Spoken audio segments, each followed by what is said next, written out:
Between the lag, this is a disaster. Hey. So out of sync. Welcome to the Story Mode Podcast. I am your host, the sweet goblin Jesse Munro, and we are sitting down for a sweet, warm bowl of Joel. That doesn't rhyme as well as I hoped to. And what are you looking at? The muscles? Yes, right. You're miring at Kyran. It's the boys. We're coming at you live. How we doing? My God. Yeah, great. I'm great. Well, I'm coming at them fantastic. live in podcast I form. don't know what just happened to me. Did you I kind of felt like in that part in Community with Dean Pelton when he starts rapping. Yes. I kind of It's my like, favorite. I don't know what that was. I don't know what that was. When he's in the peanut But outfit. it's Oh not, my it's good. God. I was about to start doing it, but I won't. Guys, as any of our sweet listeners may recall, maybe, it's not the most interesting facts, so I don't know why you would recall this, but I like to drink a weird drink when we do the podcast. My partner works in the city, so she comes home on a Monday night when we record these, and she's like, hey, I bought you some maybe poison. I got this drink, it's just called Club. That's all it's called, just Club. Nice. And it says orange with real bits. Real bits. That's real bits. I've looked at the ingredients, and there is no hint to what these bits could be. Now, it is vegan, so I know that they're not beef. But Okay. beyond that, there's this strange drink from the UK. Now, Simon's not here, so he can't tell me if this is good or bad. Met. Live taste test. Here we go. The bits is really throwing me. I just want to know, can you taste the bits? Oh, he's That flavor has a depth to it. the conflicted bits. look. Ooh, that is a forbidden orange. That one. Jesse's going on a journey right now to flavor everyone country. listening at home. Yeah, he's sort of like traveling through That is time like and space. that's not sweet or sour or bitter or like umami or anything. That is just a deep orange. It is bits of all of those things. Real Yeah, bits. The bits Yeah, are maybe they're at the bottom. Yeah, Like, is it like I'm pro little bits in drinks, like the aloe vera drink. Fantastic. The little pearls in a bubble cup. They're see, bits. like boba teas. Beautiful. Little Boba jellies, teas beautiful. where I will go. Like my wife actually bought me like a boba tea at home kit for my birthday. Have you tried them yet? I haven't yet. No, because I haven't had a chance because we've been away all weekend. So I'm gonna hopefully tomorrow night I'm gonna cook up some pearls and give it a try. But Give me a review on that because Yeah. I saw that. I'm like, oh, I didn't know you could get some like that. So yeah, I'm there's a few intrigued. places. This one's like a girl who started up this business and like apparently her dad packs all the orders and now she employs him basically so he doesn't have to go to work and he can like stay home and yeah, it's a really sweet story. She's been following him for a while and she's been meaning to sort of like do it. And she's like, oh, I'll get it for Joel for his birthday. But yeah. Oh, did you get some bits? Oh, okay. You know what this tastes like? Imagine you got like orange, like cough lollies. Okay, Okay. and you melted them down to a drink. Now Ooh. imagine that drink was mixed cordial. Okay, Mm. this would be the concentrate. So almost Mm. if you got a bunch of mixed lollies, I mean, not mixed lollies, orange cough drops, whatever, and you reduce them in a pan. Are you sure it's not actually a concentrate that you're supposed to mix with something? Are you It's in a drinking can. You shouldn't medicine? put a can. It's from the UK. They do all sorts of weird things there. That's very true. Yeah. This drink's an absolute perversion. I mean, I'll drink it, and if need be, I'll mix it with the gin tonic that I also have, because it's podcasting time, baby. You gotta drink. Pew, pew, pew, pew, pew. No, that goes out to all of our listeners. Don't drink. Don't be Don't drink at all. like us. Don't do Nope. it. Nope. We had a few good drinks on the weekend though. Did. Nice cocktails. Other than that, now we're not going to talk about The Last of Us episode 3 because I'll cry. I'm Joel not will cry. I'm not And I'll ready. cry. Kyran can I am cry 'cause he hasn't watched it yet. I haven't seen it yet. I'll cry anyway. Oh, it's such a weird energy to bring into this episode. but It's oh god. Jesus. next week we'll do a bit of a dissection, I think. Oh yeah. Um, Okay. Is it 8 episodes or 9 episodes? I can't remember. I'm hoping it's 10,000. Give me a sec. I think it's 10, but who knows? We do have these fantabulous machines that can search for such information. You can't make me we do call it. him Joel. No, we just get Joel to do it. Joel's muted himself. I'm on He's it. hacking the mainframe. Yeah. Look still at on my you, click- Hacker Enhance. Enhance. Hacker man. I'm up. Fucking Come on, 9. Hacker Man. 9 episodes. 9 episodes. Okay. 9 episodes. 9 episodes. And they have confirmed season 2 is happening. Yes. Part 2. Whether that is part 2, that's part 1 of part 2, that's part 1 of part 2's part 3, or a whole new part. Who knows? No, Well, I Neil think- I kind of Druckmann opened said up- it was part 2. Druckmann says part 2. He said so part 2, so brace game yourselves. Yep. Dunno. Oh boy. Looking forward to living through that again. I'm going to mute a lot of words. I'm going to mute the alphabet on Twitter. It's the only way to be safe. That may be the part where I'm just like, I'm done with social media. I mean, if I have to live through that much vitriol again, then yeah, I'll probably walk away. Yeah. Anyway, sucker for punishment. A bit much. Hey, look, I've already seen people saying that that Dead Space is woke. But we'll get to that later on. Jesus. So we do have plenty to talk about this week. So much so, it's one of those episodes where there was so much to talk about. And because, I mean, you may be aware that before we were the Story Mode podcast, we were Story Mode, a video game podcast. Do you guys know what that podcast is about? Video games. It was in the name. Shouldn't have been a surprise. Yeah. I'm so used to collecting all this video game information and all the news and stuff like that and collating it and doing all sorts with it. This week I started doing that and they were like, oh my god, this episode's so packed. And then I thought, wait a minute. There's a show under the Story Mode Gaming Network umbrella that does gaming news even better. Yeah. It's a show that you boys run. Dialogue Options. Go like and subscribe on Facebook? I don't give a shit. Like us on Facebook. Sure. I posted there for the first time in a few months today.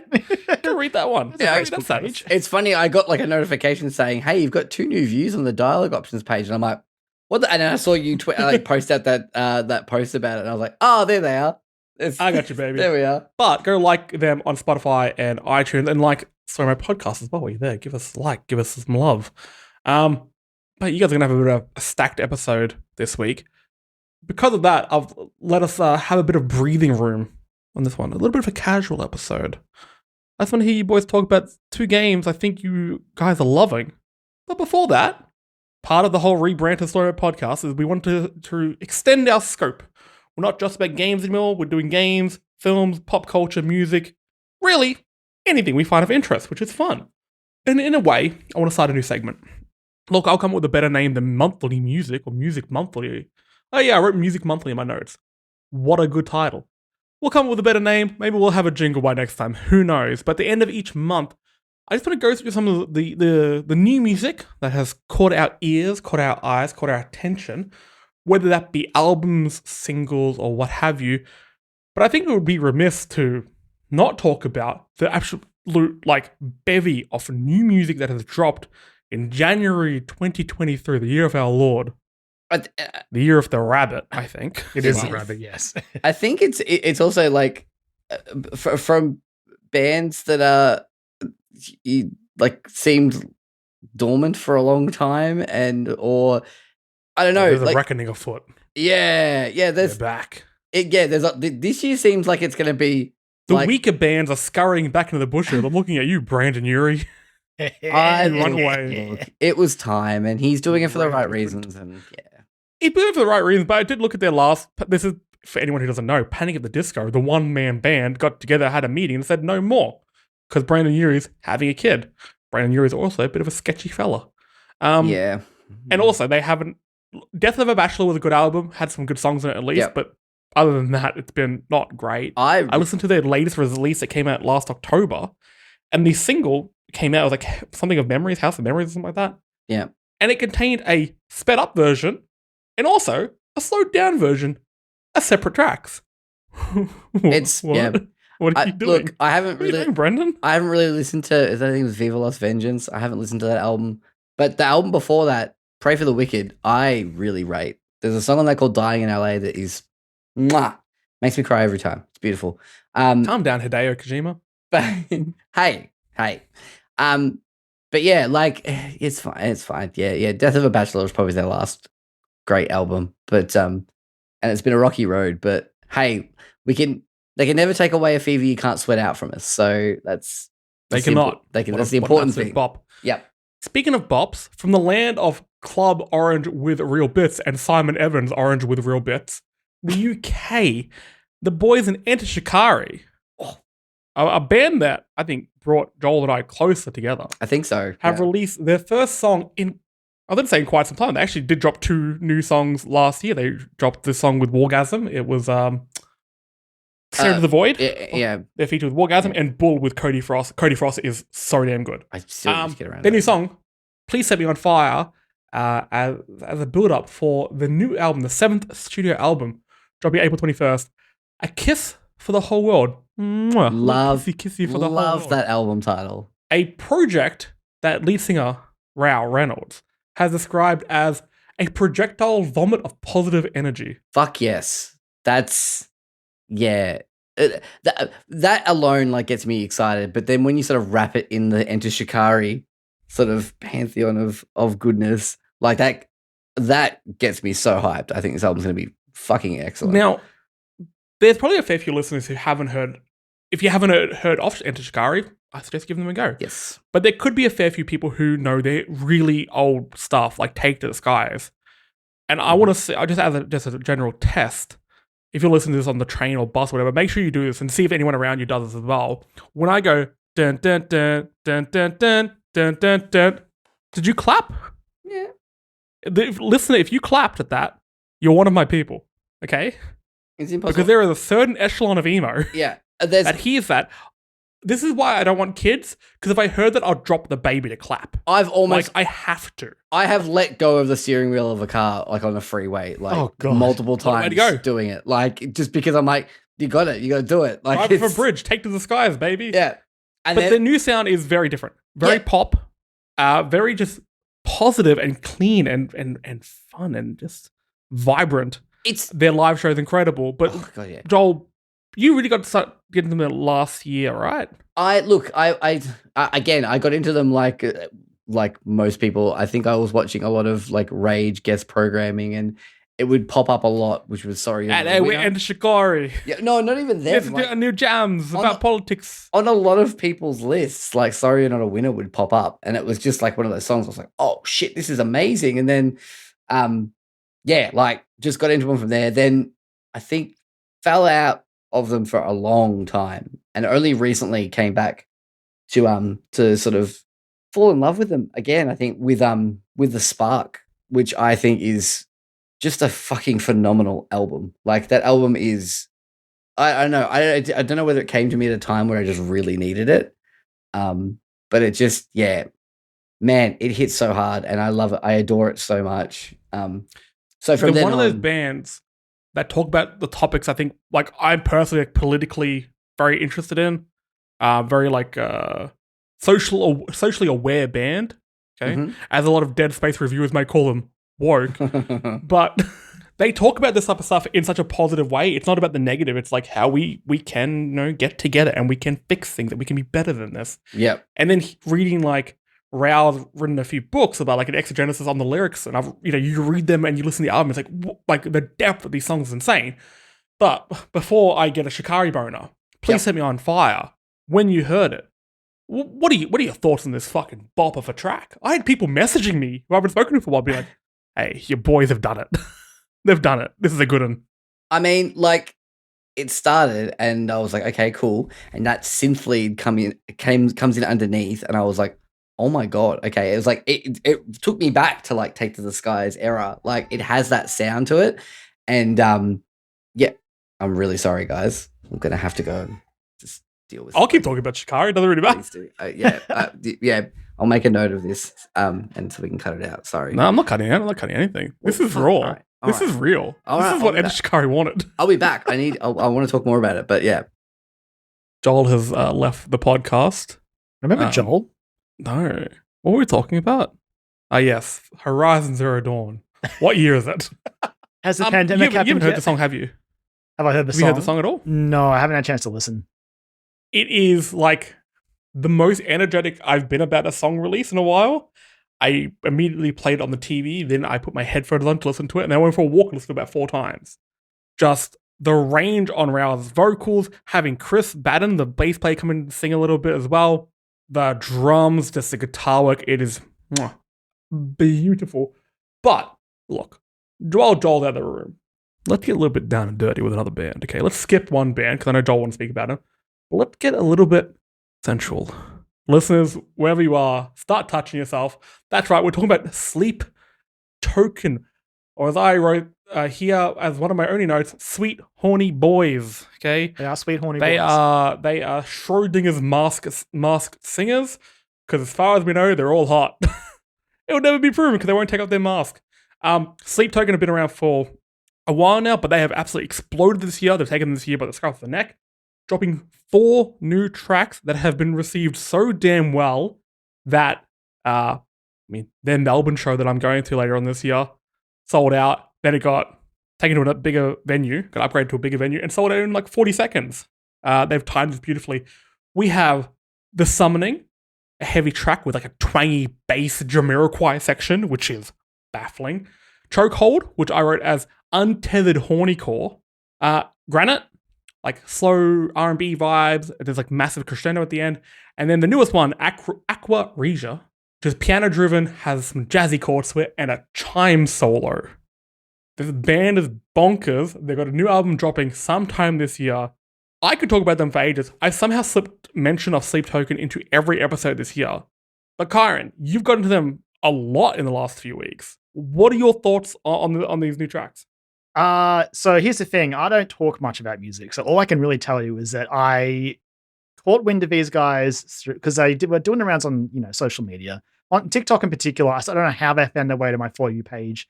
It must have been some people I followed because some of the people I follow on TikTok talk about them all the time on Twitter. I can tell you why they're on your page. You've been searching the horniest, most deranged shit. And they're like, here's Sleep Token. And it's like, yeah, thank you. Yeah. While you're in the neighborhood, why not check out some horny music? And yeah, this is some horny music. But yeah, so I originally heard The Summoning and I was like, this song's fucking great. I did not immediately expect to have 3 more songs released in quick succession, which I then also devoured. Yeah, they dropped like The Summoning and then Chokehold within about 2 days of each other. Yeah. And I would say a week later, it was suddenly Granite and then Aqua. Yeah. So then I hope there's a chance by the time the episode comes out, there's another new song. We could be so lucky. But yeah, all I know is that whatever this music is, I'm into it. Like, that's it. Joel, That's have you had a chance to listen to it, Joel? I listened to The Summoning, and I really liked it. I just haven't got around to listening to any more yet. But it is definitely something that was like piqued my interest for sure. That I definitely want to go. And I hear nothing but good things anytime that band is mentioned. Usually by you, Jesse, but like there have been a few other people that are like, Sleep Token, yeah. And so I was like, okay, I'll give them a go. And then I gave the Summoning a listen, and it was like interesting. I'm a sucker for songs and music that take wild left turns at any one moment. Oh yeah. And yeah, I love that shit. So it's definitely speaking to me. I've just got to give it some more time, I think. Yeah. It's one of those things, the guy, like nobody knows who the members of the band are. There's a whole like mythos behind them. They like praise a deity called Sleep, and the lead singer's name is The Vessel. I love that sort of wanker. I love that shit. But nobody knows who they are. And the singer has such a weird voice. Like, you can't with a good conscience say he's got a good voice, but he has a perfect voice for what they're doing. It's so unique and just kind of goofy, but the confidence which he sings with. It's not. I was saying before, when I saw them open for North Lane last year, I reckon if they played one more song, orgies would have broken out like wildfires across the crowd. Ooh. There was a tension in the air. Keelan and I would give each other the look. Okay, one more song. I love the bands that are just like, we're going to be completely anonymous. It's going to be about the music. We're going to create this like wild fucking lore around all that shit. This is why we don't stream anymore. We're creating that. Yeah, exactly. Yeah. We aren't who you think we are anymore. Do I need to change my picture on Twitter? Is that what you're saying? Shit, I forgot about everything else. No, it's part of the ruse. It's part of the ruse. It's fine. Okay, it's part of the ruse. I don't really look like that. Except if you saw me at like PAX or anything, it wasn't really me. I paid someone who looked like that to pretend to be me. Very high very quality in-depth. skin suit. Oh, delicious. Mm-hmm. Speaking of delicious, Fall Out Boy, the back baby. Okay, as far as I'm concerned, they finished up with Follow Your Due. It's been a while since they did new music. They haven't released any music since that. Joel, don't look at me like that. They've released no new music since then. I'm dropped. Swear to God, Joel, I will edit your whole track out of this. Joel, you were told. Okay. Joel, you were told. Okay, I got things to say about Fall Out Boy. I don't think you know yet, Jesse. So it's fine. Oh, okay, it's gonna be interesting. They've released a new song called "Love from the Other Side." I saw a critic describe it as that scene when the food review at the end of Ratatouille takes that first bite. Yes, and he remembers his childhood. Yes, that's what this song was, because it sounds like infinity on high, but to Mm-hmm. like the attitude of folly. It's really good. Like it comes in with this real theatrical orchestral bullshit, and Yep. these like fucking Andy's drums. Joe's guitar comes in. Joe's actually taking a break from the band. He Joe Troman. is. Yeah. Look after his mental health, though. Good for him. Look Yeah. after All the himself. best. All the best. Go give me your hot Fall Out Boy takes. So no hot Fall Out Boy takes. Like Fall Out Boy, Kyran knows because he had to deal with me when I was at my most insufferable. This is true. I did. Fall Out Boy were like it for me. Like to the point, and I fucking kid you not, I was a member of the Fall Out Boy fan club that I paid money for so I could get a t-shirt and a card and like access to certain things. I was like deep in the paint with Fall Out Boy, and Joel, I've known you longer than 15 minutes, so that I can very much believe that. Yeah, it's fair. Okay, but like I mean, I don't know. I adore this band, and having said that, I actually quite like Save Rock and Roll. I think Save Rock and Roll is a good album. What out by who? Especially Is Take Back Sunday? Is this a real Midtown situation? Let me fucking finish. Let me fucking finish. But no, I think it's a really good album, especially because it was like after a extensive-ish hiatus that they had from the band. I think it's got some great songs on there. I think it's the perfect mix of them experimenting with stuff and also keeping a little bit of their old style sound. Where I drop off is American Beauty, American Psycho, which that album doesn't exist. And Mania is okay. Like they're Who are fine. these people? So as a Fall Out Boy fan who like was deep in the weeds with loving that band, like was following like the music video threads, like I adore that band, and had been sort of like a lapsed fan for quite some time because they hadn't released anything that really excited me, which is, I don't blame them. They're trying to do new things and they want to experiment, and that's what all good artists should do. But this is why we rebranded the podcast. Just saying. So, but I'm the Patrick Stump of podcast. But seeing the build up to like this sort of like release, like apparently at the end of last year they took out like a full page ad in like the Chicago Tribune, just saying FOB8, and that's all it said. And everyone was like, what the fuck's FOB8? Because this, like, their last album was their 7th album. So it was like, everyone was going, oh, hang on. And then 7th album? Yeah. Wait. Yeah. Friends, Hawk Tree, Infinity, Folly. What do you mean 7th? Yeah, you're funny. I only count 4. Anyway. Are we talking about a different band? So they were Taking Back Sunday again? Let me talk about my boys. And so they had this like big campaign leading up to sort of announcing something, and then they put out like a clip of this song, and it sort of got my attention because I was like, hello, there's lots of guitars here. It's got a good pace to it. And then the song came out, and my God, like I listened to that song on repeat all day. I had a day off that day from work. I'd taken some annual leave. And so like I dropped my son at daycare, and it's like a half-hour drive there and back.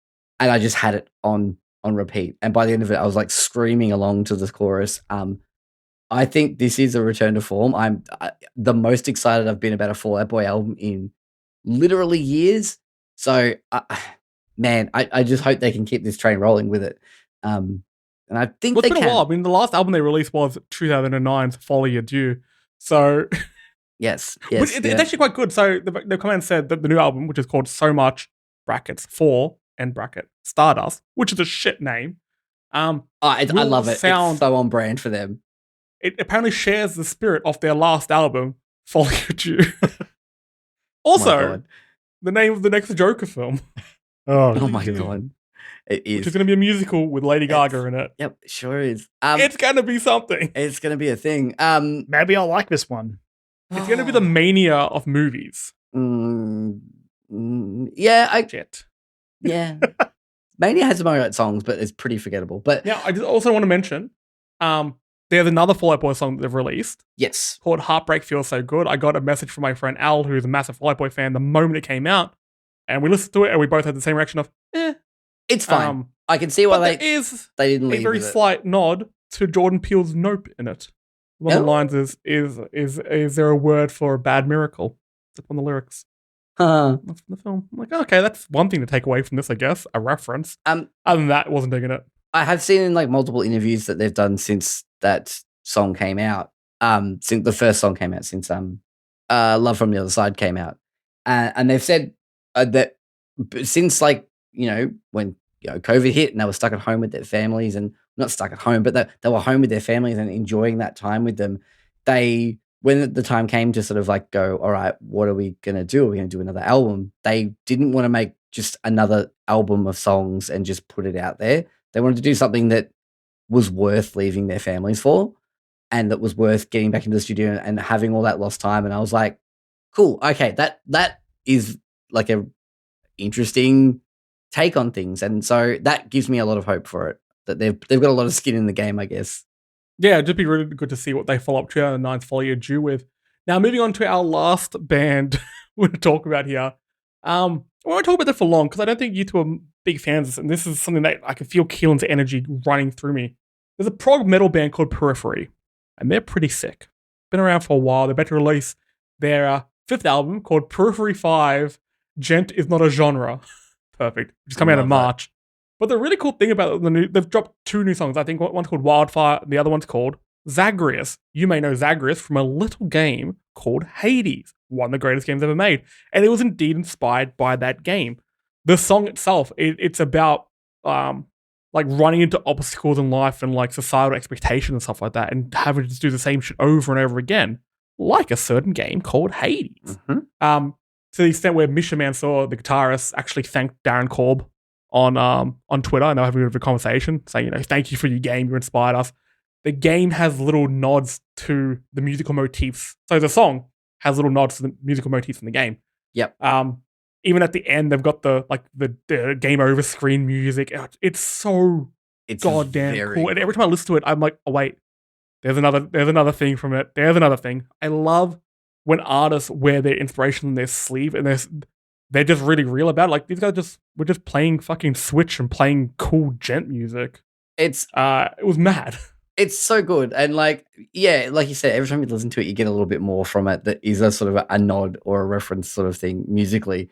Even things like the different changes in tempo. And I know that that's part of, I'm not going to say the genre because it's very, people get a little bit when they say, people say gent is a genre, but. No, jaunt. Jaunt. It's French gent. Hello, we're Periphery. We've taken jaunt music for you. This song's called Zagreus. But yeah, like that's part of like, I guess like any kind of like prog metal. It's very mathematical in a way.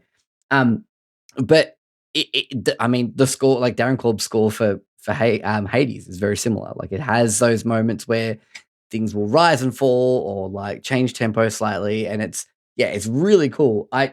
And also just taking that part out of it, which makes it even cooler. It's just a fucking good song. Like, it goes hard. There's some really cool. The vocalist, Spencer. Yep. He also fronted for one re-release, from First to Last. Oh shit! Really? When Sonny Moore went full Skrillex. Yep. He filled in, and they did an album with him, and they even redid a few songs. I'm just gonna say they redid them better than the originals. I could definitely hear that. Like, if you haven't heard Dead Trees, go listen to it. That album's sick. All right, I'll add that to my list. But yeah, I recommend. Look, if you like something a little bit more experimental, a little bit heavier, and you have a spare 8 minutes, go check it out. It's good. It's good shit. But moving on from songs about games to games about songs, that was a really nice transition, that one. Thanks, Hi-Fi Rush. Let's talk about Hi-Fi Rush, a game that surprise dropped last week. Xbox had their big Bethesda showcase, and this is like, hey, we're Tango Gameworks. Remember that horror game we made? Scared the shit out of you, but wasn't all that good? Well, we made a rhythm-based platforming game that looks like a Sunday morning cartoon, and you can play it right fucking now. And the internet exploded. Yep. In the best way. Every now and then, a game drops out of nowhere. It captures everyone's imagination. It's fun. It's positive. It just makes you feel good to be a gamer. Haven't had that for a little bit. Hi-Fi Rush is exactly that. I downloaded this game so quickly. It's on Game Pass. Yes. So if you've got it, please go play it. Joel, I know you've been thrashing this game. Please, what is Hi-Fi Rush? Oh my god, Hi-Fi Rush is like, what if we just made? I know I say this a lot, but it's like, what if we made a game specifically targeted at Joel McDonald? That this is this game. So it is a rhythm action game. So think like a Devil May Cry or a Bayonetta, something like that. But every move that you make kind of has to be in time to the music that's playing. It doesn't necessarily have to be, but it like rewards you for doing so. It's not like a lot of rhythm games. I think a little bit too harsh. When you're offbeat, it'll play like a bum note. Yeah. This doesn't. The world keeps going when you're offbeat, and rather than punishing you for being offbeat, it tempts you back to getting on. Like the game wants you to be in the rhythm of what it is, and it's fucking cool. And it also too, like if you press up, if you do an input like slightly out of beat, it will do it on beat in game. So it'll be like a lag between you and the game, but you go, oh, okay, I was off with my timing there. I'll think about that again. But yeah, it visually it looks like Jesse mentioned, like a Saturday morning cartoon. You could almost say it looks very like Western anime-esque as well in some aspects. It's like a cell shaded Invincible. It has a very bright color scheme. Yes, actually, that's a really good comparison. They made a cell shaded Ratchet and Clank because the world is busy, and one of the cool things is everything's bopping along to the beat because there's a constant beat going. So there are trees that move. It's almost like there's old Disney cartoons, like the old Mickey Mouse and shit like that, where the whole like background is bopping away to the music. Or even like Cuphead. Yeah, something like Cuphead. So like Felix the Cat and things like that. That specific style of animation. Yeah.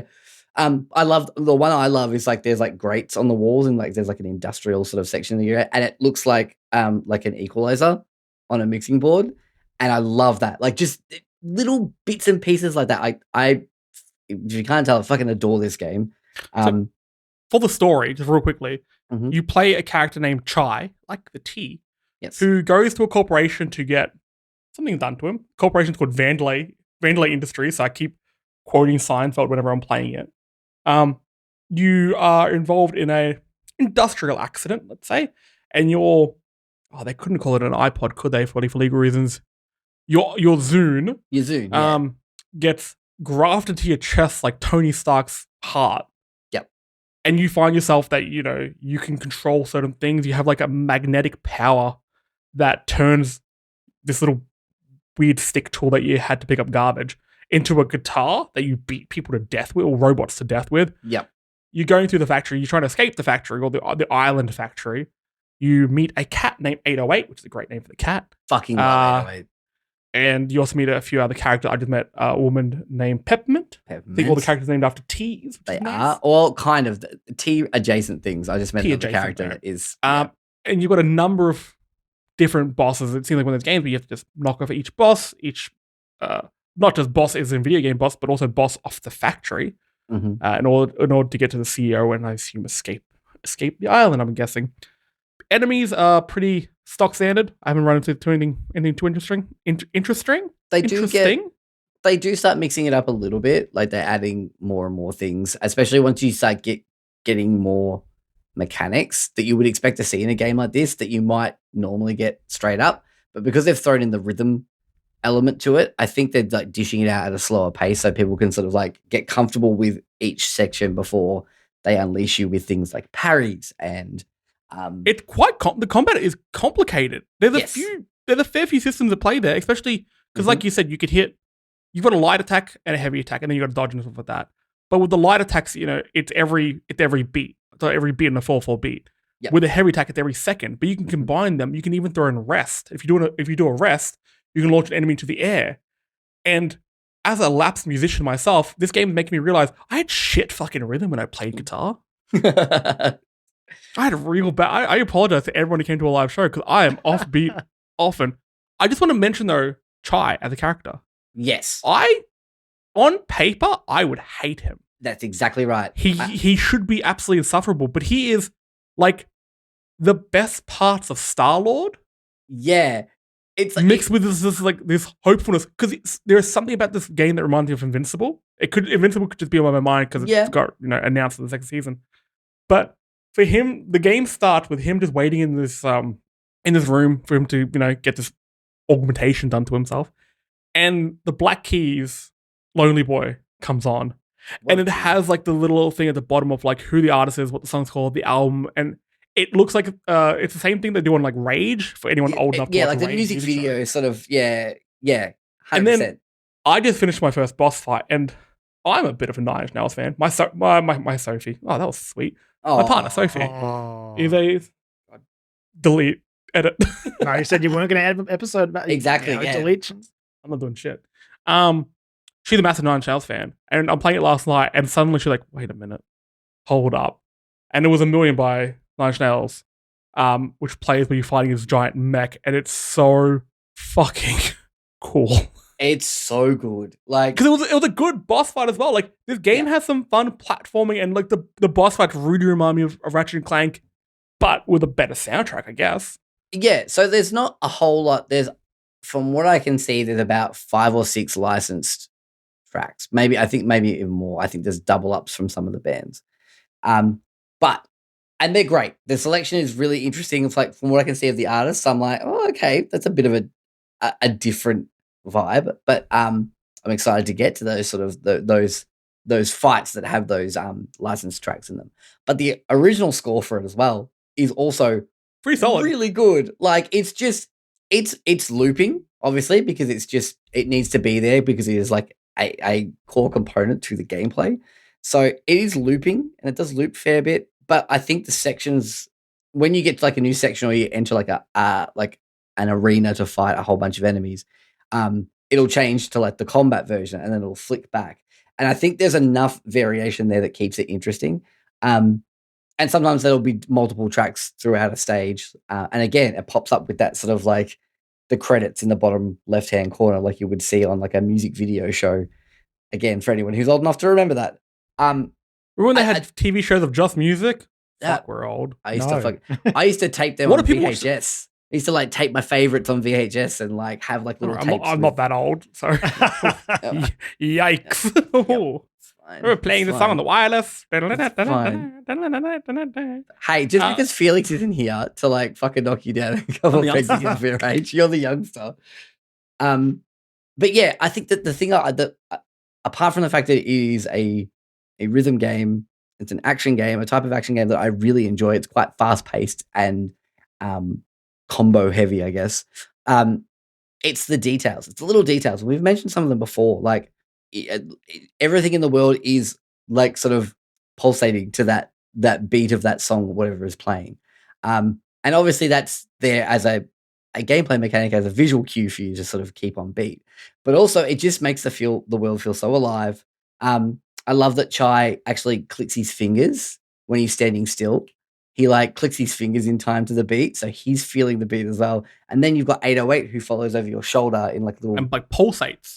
Yeah, so there's another visual cue there. And then on top of that, if you really need like a proper visual cue, you can hit the select button and it will bring up like very similar, like a bar from Crypt of the Necrodancer or Cadence of Hyrule, where it has like the bar and the bottom and the beats are sort of flowing into the middle, where it's like pulsating. I like how easy it is to turn on and off. It's literally one button. It's not intrusive at all.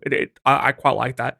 And yeah, the beat aspect of it is so subconscious because you listen to music, which if you are musically inclined, you're gonna follow the beat with that. But then you got the visual cues. But then you also have, when you're on beat, you have a crowd cheer in the background, or like a vocal thing saying "hey" and stuff like that. So it gets you really into the groove of things.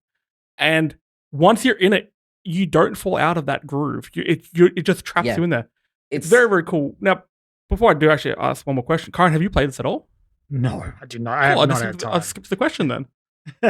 I love Tango, but I haven't had time. This is still a question for both of you. How do you feel about this being just kind of shadow dropped and just surprise? I love it because it seems like everyone the player has gone, this game fucking rules. Like there's not been many people out there that are like, no, whatever. Everyone's played has just been like, no, that's why we didn't let Simon on this episode. It's like everyone who's played it has like, this game fucking slaps. Like if you like these types of games or you like any of those types of genres that are sort of being mashed together here, then seriously check it out. So I like the general positivity of it being around it, and also such a risk. It worked. 100%. A lot of people are just like, oh, I see more games should do this. No, No. No. This is lightning in a bottle. This does not work often. I This- love a good shadow Normally drop. games do this to die quickly. This is a new game from a developer who doesn't do games like this. This is a 1 in a million chance Look, and a genuine game of the year contender already. I think we can be real for one of the reasons why it succeeded, and it is Game Pass. I don't think you could shadow drop this and charge for it, really. You could, but like I think you would have invited more of the criticism. Instead, this was given like the Apex Legends treatment, where they was like, put it out, get ahead of the talk. I have seen articles being like, should more games be shadow dropped? And the answer is obviously no, they shouldn't be. No. But it works for games like this. Yeah, and I think that I think when it comes down to it, it's not feeling like it's going to be a massive game, which is not a bad thing at all. So it's obviously a smaller scale thing that they've sort of made. Maybe a team of Tango within Tango have sort of gone, while others were making Ghostwire Tokyo, they were sort of fucking around with this and came up with a concept and started producing this. So I think with these smaller scale things, but you're right, it was a huge risk. But I love it paid off. As someone who's like a big fan of like indie games, like shadow drops happen quite a lot, and I kind of like not expect them, but like there are games where I'm like, this could. There's a Nintendo Direct coming up. It was featured in a couple of them before. This is going to come out in this Direct, I think, or this particular presentation. It's going to come out here. But unlike a Nintendo game, this is easy to find in the shop, so everyone got it. It helps when there's not much else to look for. Ooh. What about Age of Empires 2 came to console? I did one slight complaint about it. This is very, very slight because there's not much to complain about this game. The like liminal spaces between battle zones are boring as shit. There's nothing. I love platforming games, and it's very bare bones platforming. I would love to see more puzzle solving, or actually, take that back. Some puzzle solving added to the game. It would add so much, because you're doing so much with rhythm. The closest thing to puzzle solving is some buttons that you have to press different combos to activate. That's not really anything. I do like those. There are also other stuff that I've just encountered. There are turrets that are like parry based, and it will have like a specific thing where it'll pop up and it's like a little mini game there. There's also the zip lines. I would like to see them, if this gets a sequel or something like that, or like explore this idea more down the track. The zipline stuff is really fun. I think you can do some really cool stuff with that. They may do so later on in the game. I haven't got that far. I'm into like the second area at the moment. Can you imagine the zipline things, and they kind of play like Guitar Hero? So there's like 4 zip lines you can skip between them to stay on different beats and get different notes. That'd be sick. But so I was going to use my complaint as a segue, because I'd say something this game didn't do very well with the dead spaces in between areas. Speaking of dead space, yes, Kyran, take it from here. I've peaked. You've peaked? Okay. Well, look, Dead Space. all we need to know really before we even get into the discussion is that Dead Space is back. Baby. And it's brilliant. It's so hard to have this conversation without indirectly looking back at Callisto Protocol, but after that, I won't say my excitement for Dead Space was lowered, but I was just like, I don't know, Callisto didn't stick it. What if Dead Space doesn't? Motive hasn't really made a horror game ever. They made Dead Space-esque games ended with Folly Adieu, okay? Callisto Protocol is your album 5, 6, and 7. Do a Callisto Protocol 2, it could be really good. But no, Dead Space is here, and Dead Space is great. It's much more of a one-to-one remake than I really expected, I think, which is sort of not really caught me off guard, and I don't think they really insinuated it would be anything more than that. But it's been so weird going through his areas, being like, it's perfectly how I remembered it, and it's disturbing in a way sometimes, where you're like, I remember where everything is to a T at this point. Is it, before the show, we were talking about nostalgia in games. Is it how it used to be or how you remember it? Because if they're mainly how you remember it, that is a 10 out of 10 move for them. Because you do remember older games that you love perfectly. Like, you remember the absolute perfect way they ran. Like, I remember Control running at 60 frames per second. It did it. It ran at 6. Yep. But that's how I remember it. This game runs super smooth. It looks gorgeous. As somebody who played the original only 2 years ago, this plays how people spoke about the original release, if that makes any sense. So is it kind of what you wanted, what you imagined the first one to be? See, I know it. We'll probably have another time to open up this discussion at some point, but like, I played a bit of Dead Space last year, I think, or maybe the year before. Not very much of it. I think I played the first 4 or 5 chapters again, but I was sort of like, "Fuck, this game slaps!" Like, not even a doubt in my mind as I was playing it. But that's just me. This version obviously plays way better. Like, the controls are way tighter. The little things are just tweaked a bit to be a bit more responsive, which is nice. But yeah, like for me, the biggest thing is just like walking to a room and being like, there's a boss fight in this room. I remember this boss fight and it's going to come through that door. There it is through the door. And now I'm just going to kite it around this little part in the middle of a room and kill it. And it's normally, I'm not usually a huge fan of that, but for some reason, maybe it's just because I miss Dead Space. I don't care because I'm just loving every second of it. I think too, like the everything surrounding the central gameplay of Dead Space is fun as well. Like the Ishimura is a fun but horrifying place to explore. So it's And it's that much more horrifying in the remake. It is a wet, stinky place. Oh boy! So I can talk a bit about the intensity director, which is a new feature in this remake. So I've got a quote here from the game director, Eric Baptizat, where he sort of describes what it is, and I'll just pull the quote out because he would describe it for me anytime. So the intensity director is a way for us to control the stress level for the player.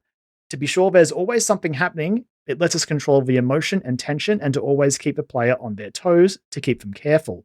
It's a content organization, spawning and pacing control system. That's a quote from Dan Kim, the senior systems designer. And depending on how we count things, the system has more than 1,200 unique events with a massive variety of combinations possible. Different elements like audio or lighting changes, fog or steam, enemy spawns, all that combined together in layers to create encounters that feel like handmade situations. And it's working. Really cool. That's really cool.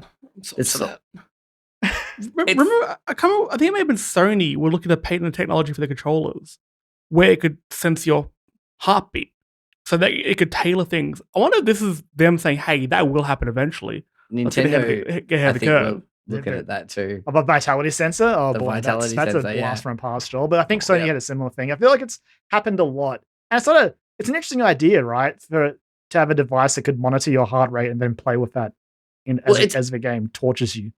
It's funny because like there are like streamers out there that do horror game streams with like heart rate monitors attached to them. There's a streamer I watch, Series of Blur, who does horror games with a heart rate monitor switched on. It is obviously fascinating to watch that, even just the slightest like jump. And it's just it's fascinating. Yeah, I would do that, and people would be just like, "Fuck, he's scared in the menu screen." No, I'm just like, okay, I'm just very sick. But I'm looking forward to playing this eventually. I was pretty much like gear. I was like gassing myself up to buy it last week. I'm like, yep, I think I'm gonna do it. And then the reviews came out, and I'm like, I'm absolutely gonna do it. And then that Microsoft Bethesda presentation happened, and they were like, here's Hi-Fi Rush. And I went, I'm gonna play that. A Dead Space, I'll get to you. I'm gonna play that game first, though, please. But yeah, I'm very excited to and terrified to go back to the Ishimura because it's one of the few horror games I have played through like to completion, and it's one of its sequels, the only sequel, if you will. But it was only 2 Dead Space games. Yeah, so I played through both of those games and enjoyed them very much. But I'm looking forward to going back again. And anytime I hear someone talk about it, they're just like, yeah, it fucking rips. Like, if you like the original, it's great. If you've never played it, it's really good. Like, and that's given me a lot of hope. The start of this year so far, with the games themselves that have been released, let's take out all the other stuff that goes on behind the scenes, I guess, and all those news stories and things. But in terms of the games that have released, it's been a fairly positive start to the year. So it's nice to have like good things to look forward to. This has got me so hyped for Resident Evil 4 because we are in the age of proper remakes after Final Fantasy VII. Like not just a coat of paint, Oh no, These are okay. rebuilding. How do we make this game work in 2023 or Yep. in some of these games 2022?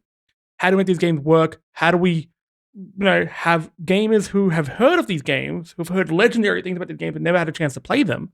How do we fit their expectations? And Final Fantasy VII nailed it. Last Hell of Us yeah. Part 1 nailed it. Dead Space is nailing me right now.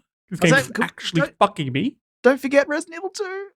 Resident Evil 2, exactly right. Shout out to And Resident Evil 4 soon. It's- I've been playing. So I tweeted this a few days ago. I actually went through a bit of a stage the last few months. I've been playing some games to completion, God of War, Ragnarok, and such. But I just wasn't clicking with a lot of games. You know how you get into those little gaming funks every now and then? I was in one. This week, I snapped out of mine like a motherfucker. So suddenly I'm playing Dead Space, I'm playing Hi-Fi, playing Immortality. Hot Wheels comes out on Game Pass, so I'll be playing that. I'm playing Signalis at the moment. I'm back into Marvel Snap. PvP coming this week. I'm back on. Oh no, I'm back on it. Okay, and Dead Space is just very good. It's pants pissingly scary at times. Shout out I'm to Hot playing Wheels Unleashed, by the way. You mentioned there. Fucking Shout out great to game. Wheels. I'm so pumped for it. I'm spewing I missed it. It's a great game. There's a few I'm more new wanting a things good I want to racing talk game about for in a Dead Space. Please. Joel, you'll remember this from Dead Space 1. Do you remember the nodes? They used to Oh, upgrade yes. stuff? Yep. And how you had to sometimes save them because there was like doors locked by nodes. Yes. Yeah, that idea's gone, thank Christ. Thank you. That's been replaced with like a new security system thing where you like at a certain point in the game you'll get security clearance 1 and then later 2 and all that. But it means you can basically take all the nodes that were sort of similar to like I think it was The Last of Us had shivs that you could like use on clickers or doors, right? Yeah. Yeah. So the nodes were sort of like that in Dead Space, but it always made you be like, I mean, I want to upgrade my thing, but there might be a door, so I guess I'll just keep it. That's gone now. So now you can just like upend all your nodes into your upgrades, which is a great feature. That's awesome. And there's a new mechanic, a new like interactable called circuit breakers. Yeah, okay. I looked reviews of this. This is fucked. This is It's horrifying. Best. Joel. Oh no. Joel, I want you to, so you're looking at this circuit breaker, right? There's a locked door and you need to open it. And the power's split between two things. And you've got to turn off, one of them's got to turn off so you can, interact with the door. It's almost always the lights. It's almost always the lights. But very cool, as much as I love that feature, I found a really good one, which was like, I could pick to have no lights or no oxygen. And there was like little oxygen like restocks I could take on my pathway as I was doing, solving the puzzle I had to solve. But because I really like the idea of always having to lose the lights, and you just like you see the circuit breaker and you're sort of like, all right. Do I want to get punched in the dick or kicked in the dick? Like knowing that after you talking like extensively about the intensity director that they're implementing in this game, it's like, well, fuck you. Go fuck yourselves. What I understand, they've added because there's new story beats. There's new like a side story or something like that in there. You can add in a bunch of new hallways and paths and stuff like that. Story. There's a what? So you can follow a Nicole side story, which is again, I'm so far really digging it. You like find little holograms, like videos, and it's sort of like tracking where she's going through the story, which is it's a good idea to give. I don't know, offer a bit more Nicole because she's very enigmatic in the original, if I recall correctly. Yeah, like you talk, and no spoilers for Dead Space, but what a banger of a story that is for what it is. Yep. But yeah, it's just a really fun feature to have those little Nicole moments to interact with, especially for Isaac. Cool. Now that he speaks, like he's more of a, and he speaks, he talks like naturally. They haven't gone over the top with it. He isn't just spouting a line every 2 minutes for spoken. He's taking orders, but also he's in a survival situation. He's like he's gonna push back on some dumb shit. Yeah, I really like how they've done that. I didn't know that he was silent in the original. Yeah, and then they gave him lines in the remake. What I understand, all right? Yeah, so he was. I think he got a voice in 2. But in the original Dead Space, he was just a silent protagonist, like a Gordon Freeman, a Samus Aran sort of deal. Yeah, the one thing that's look, I mean, I'm going to finish this game, but one thing that annoyed me a little bit. That's probably not the right word. Our friend Jono from 8-Bit, he tweeted out recently that he finished the game, and he was surprised how long it is. I'm hoping it. Like, how long was the original? I mean, it's been a while since I played it, but I've seen some people saying this one's about 14, 15 hours. And I really do feel like the original was about in that ballpark. Maybe a bit shorter. Yeah, that's what I remember it being. No, that's fine. See, whenever people say, oh, it's longer than I expected, because of how warped games have made me, I think of like 30 to 35 hours. And I'm like, I couldn't play this game for that long. There's a slight hitch. And again, this may not affect you. You know, if you're like, cool, I want to play Dead Space and I'm out, I'm done. This does have a secret ending, but you get it through New Game Plus. But New Game Plus adds a new level to the suit. You get some money, some nodes, and there's new Phantom variant necromorphs in that playthrough as well. No. Yeah, what a ridiculous. No, I didn't know that. I'm not playing this game twice. I'll play it once and I'll respect it. But I don't have that many pants. I heard that this had a secret ending to it, and I didn't know that was the case. Oh, that's new Phantom variant necromorphs. Which it sounds like how in Dark Souls 2 and New Game Plus, it would basically add new enemies to each area. Assuming that's what this is going to do, which would be exciting and terrifying, knowing some of the enemy types that Dead Space contains. I'm looking at you, regenerators. Fucking regenerators. God damn. Yeah. No, that's one of the things I'm actually really curious about playing this game for, is because I want to know what that secret ending is and if it's what it could be. I haven't seen it, but people are like, basically, if this game is doing as well as it looks like it's doing, like Dead Space is back. Yeah. And it's going, it could go in a different direction, maybe? Yeah, maybe not a Dead Space 2 remake. This might go with like an FF7 sort of direction, where it's like, cool. Awesome. Hey, you like FF7? Let's go somewhere different, guys. If you've got the old game, go play the old game if you want to play that. Yeah, exactly. As much as I would love to, and also hate to see some of the stuff in Dead Space 2 remake. Dead Space 2 traumatized me a couple of times. It's, my God, there's some one real scene. damage. Which one has the eyeball scene? That's that one. That's that one. And it's that one. Give me that in VR, baby. Which for me, when I did the eyeball section, I was like, oh, I guess I just like jam it in, and I was wrong. I may have to get surgery on my eye maybe this year. And when the doctor told me what they do, that was the scene that came to my head. Oh yeah. Because at first I'm like, oh, they'll blast my eyes with laser. Oh no. And he's like, no, we're gonna scrape away some of your eyeball. I'm like, oh, are you now? Are you now, bitch? That's fine. Completely normal. Nothing to worry about. Love that. Foreign objects in my eyeball. Awesome. Have you had a chance to play this with headphones yet?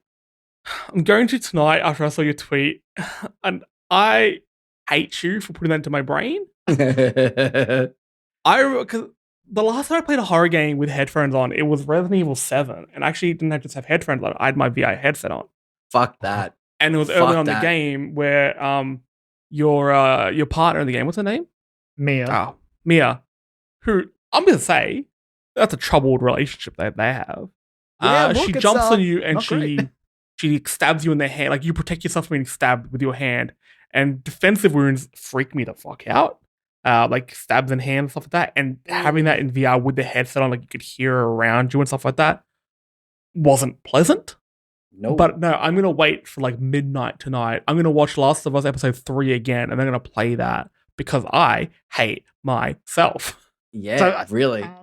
It basically, because the audio is very good in the game, but taking that and like putting it straight into your ears, like hearing, again, I think it's all going to be part of the intensity director, like hearing sounds in the distance on the ship, like rattling and scurrying and whispers and stuff, which is very relevant if you remember Dead Space's story. The whispering has maybe go, hang on a second.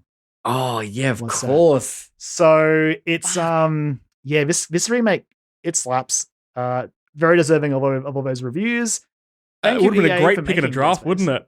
Yeah, would have currently winning the draft, boys. Because I got 2 things that have released. How long until Breath of the Wild? A couple of months. Just ring the sorry now. Actually, going back to our draft, I did go back and watch all the trailers for the movies I hadn't seen before. I watched the trailer for 80 for Brady.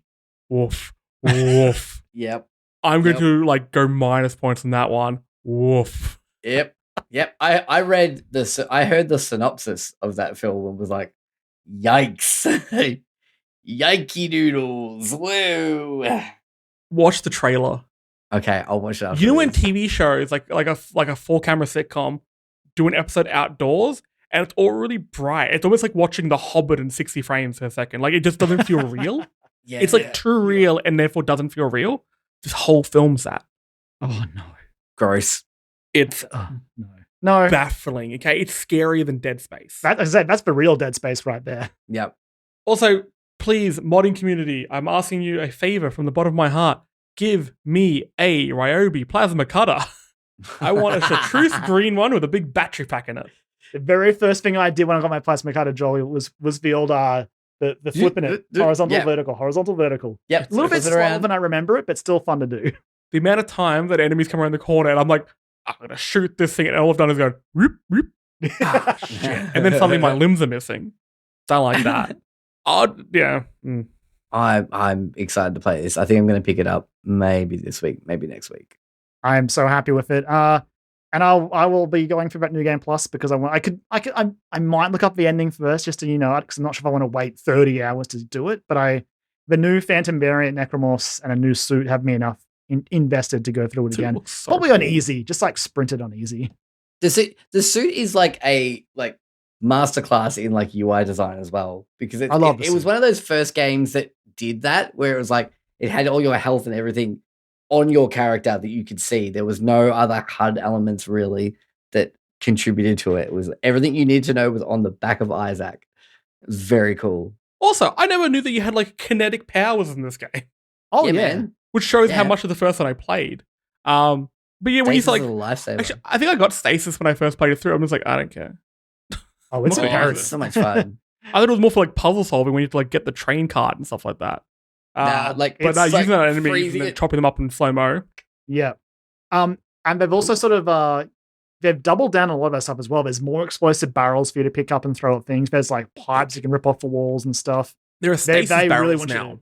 The kinetic you can blow up certain barrels and it puts an area into stasis, which I think is pretty fun.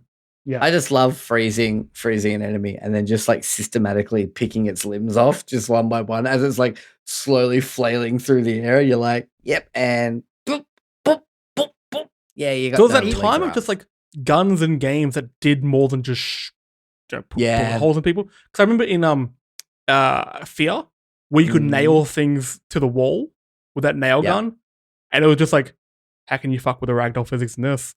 Turns out a lot. Thank you, Video Easy Weekly Rentals. Even going back to like Soldier of Fortune and that fucking like Gib engine that they had in it, where you could like hack bodies up into like tiny little bits. Oh yeah, Joel. It is still satisfying to stomp corpses. Oh man, and just watch the corpses tear apart. And as I'm getting further in the game, I feel like Isaac's sounds are getting angrier. He's had it at this point. I had an encounter with an enemy and he swore at it. Just, he's done. He's had it. Good. A lot. Good. Well, I think we've all had it as well. Not in an angry way, just in a that's all we have to say sort of way. So let's wrap this bad boy up, eh? We all need to watch Last of Us again and play Dead Space. It'll be a very emotional night for us. But if you want to have an emotional time with us on any of our other episodes, we're on Spotify and iTunes. Go through, search for Story Mode Video Game Podcast. That's the old version, Jesse. It's 2022 now. Search for the Story Mode Podcast. Also search for dialogue options. If you want to have a more game-centric episode, leave us a review. Leave us a subscribe if that's the thing that you can do in those terms of words. Tell your friends about us. Look, it helps us so much with the algorithm. The algorithm is really, really hard to burst in with. It turns out there are a lot of video game podcasts. Who would have thought? Who'd have guessed it? Especially after a pandemic and 2 years of lockdown, you know? It's weird. It's weird that. We literally started Story Mode 2 months before lockdown. And everyone's like, oh, you started the podcast during lockdown. I'm like, no, we're the original hipsters, okay? We started one slightly beforehand. Not as if podcasts were a new thing back then, but whatever. We've done it now. Stop yelling at us. But start subscribing and reviewing us. You can also check us out on Facebook, Twitter, and the Gram at StoryModeAUS. And of course, you can follow us individually on Twitter. I'm at Jesse Spanner. Kyran? I am at LemonManX. And Jolly Boy. You can find me at Jolie Mac. And you should definitely follow us all because this is the absolute laughs and pictures of ducks you will see. But with that, fellas, always a pleasure. Hope you had fun. Always have a fun. Always have the fun. And dear listeners, I hope you had the fun. I still haven't thought of a new outro. So, I've got nothing. Stay safe. Play some games, watch some shows, listen to some music. Ooh, that could be something. That's a bit long. I've got nothing. Bye. Bye. That's not a catchphrase. Well, I was going to say, at least we didn't have a fallout, boys. If you want me, I'll be in my room. Then just finish it with, thanks for listening, consume! God damn it.